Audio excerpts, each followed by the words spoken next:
Il mio nome è Vongola Fiordaliso. Diciamo che dal 1974 io ho iniziato a sentire parlare di Falco Tarassaco da questa mia amica o signora che frequentava la palestra, e mi parlava di un suo amico che aveva dei fenomeni paranormali, che faceva degli esercizi, che si sdoppiava e mi diceva si solleva dal corpo, ma come effetto paranormale.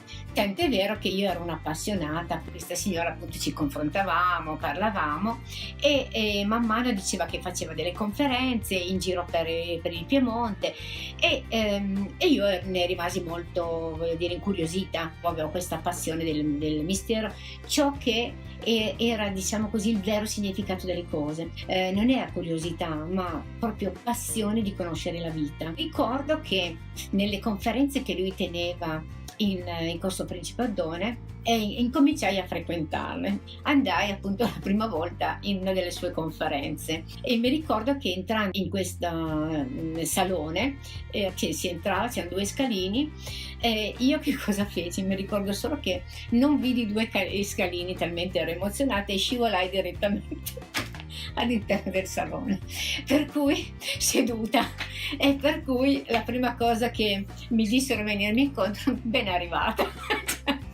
E quindi un po' come se fosse stato realmente un atterraggio.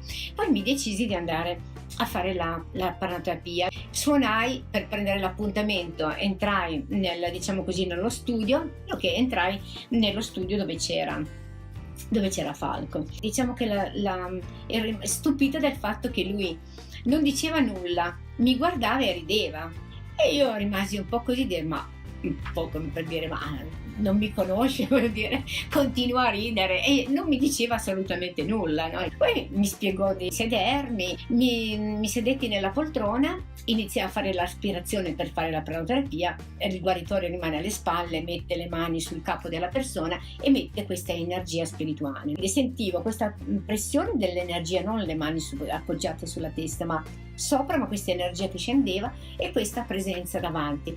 Allora, piena di curiosità, aprì gli occhi e lo vidi di fronte a me che rideva, ma però in realtà era dietro, perché le mani praticamente si capiva che era dietro. Quindi io chiusi gli occhi spaventatissima e mi ricordo che mi alzai, finita la prano, letteralmente scappai. Questo è stato il primo incontro, e da lì in avanti non mancai mai a un appuntamento delle sue serate, e da lì io mi aggregai a quello che poi era a tutto il discorso così esoterico, magico, quello di Damano come prima costruzione, dove io sono poi stata insieme ad altre tra le prime persone che abitarono a Damano, che costruirono Damano.